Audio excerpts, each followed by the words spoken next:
Good evening, folks, and welcome to the 6 o'clock news on SBYnews.com. Nice, beautiful weekend. I hope you enjoyed it as much as I did. It gave me an opportunity to kick back a little bit, especially on Sunday. Sorry for the lack of posts. I think we made up for it today on Monday.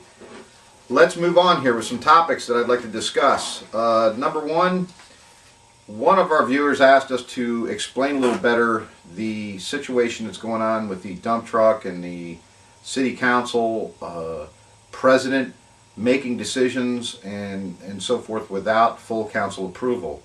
And that goes as well with Pam Oland and Paul Wilbur, the city solicitor that we spoke about last week. Look, what happens is this.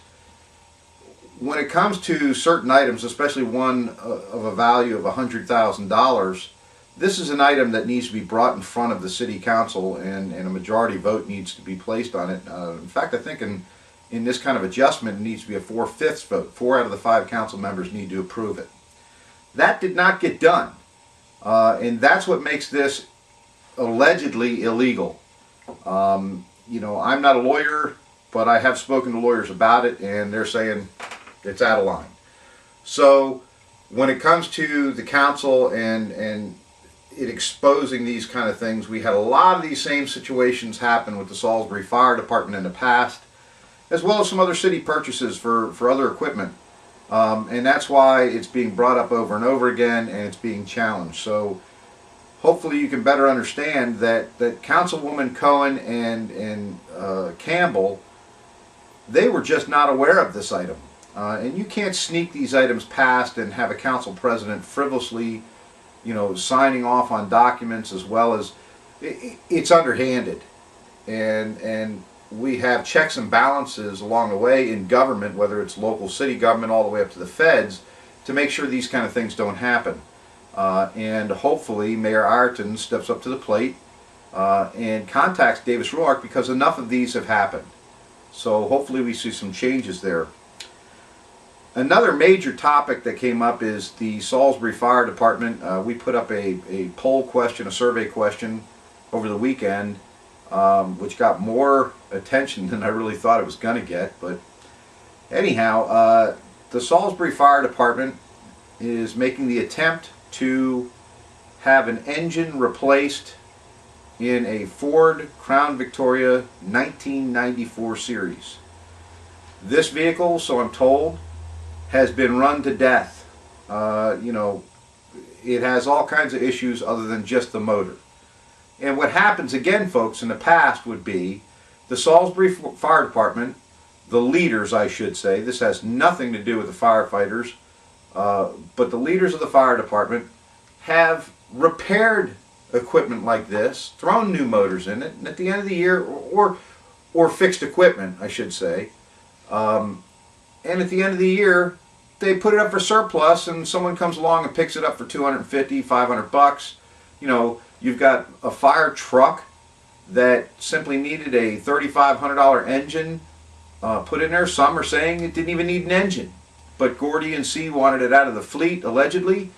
And while Station 1 on one of the vehicles wanted to keep this in their front line, they said no, they wanted a new piece of equipment, and they forced the volunteer's hand into purchasing a brand new vehicle. It ended up in another fire department as a frontline vehicle for them, as a loaner, and they've got less than $5,000 in this thing. They paid peanuts for it from the city.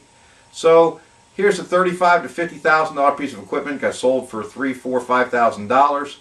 Someone's now got it on a front line somewhere, and this is traditional for not just the Salisbury Fire Department, because this has happened in code and compliance. I think last summer they had a pickup truck with very low miles on there that they were trying to unload. No point in that. But this is how it works. So we caught them again trying to have a local shop put a $5,000 motor in. Now, you can argue it all day long. You can find good points, bad points, but the bottom line is nobody in their right mind would do this.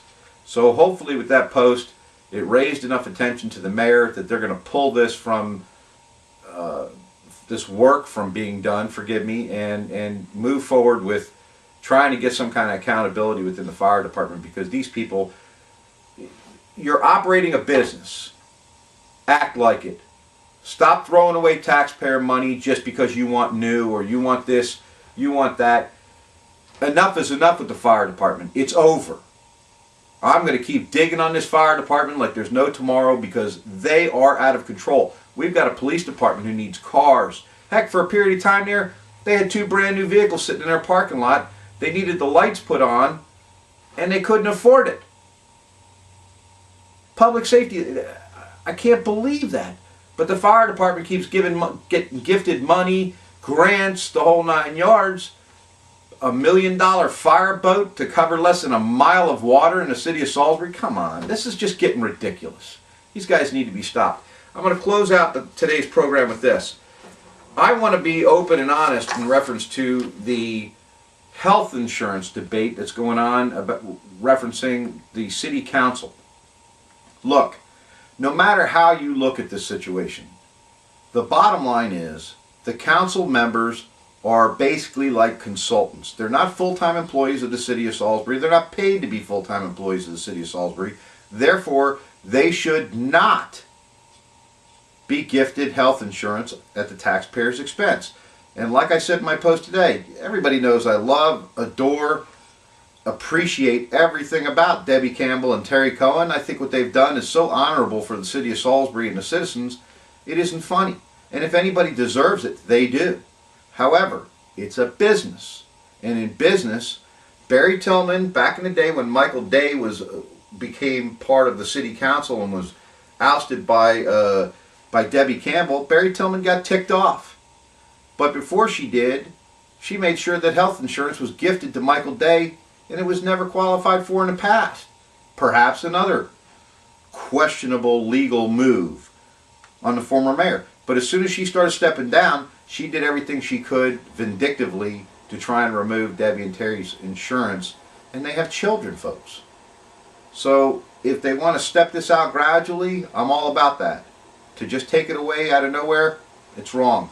And as far as the council meetings, the work sessions being held in the morning, again, I agree with everybody. It's a vindictive move on behalf of Louise Smith, Gary Comegys, and Shani Shields. Come on, folks. Things have to change. But the only way it's going to change is if you get involved.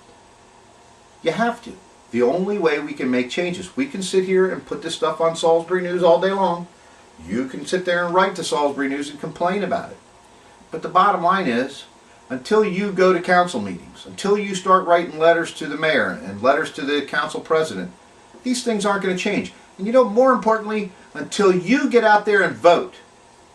We've been doing this for 5 years, folks, at my expense. We're exposing all the information that we can to help you. I live in Delmar, Delaware, not in Salisbury, Maryland. So while I'm out here trying to help you guys, we need your help back. Participate. Get on the blog. Put your comments up. Go to council meetings. Write the council president. Take the time out of your schedule. If you can't make these meetings or watch them on PAC 14, follow what we're writing. Then follow up with the letter. Let these council members know what you will and won't stand for. And in the long run, make sure in the next election that these people who are out of control are voted out of office and put some new people in. And that being said, let me just close with this.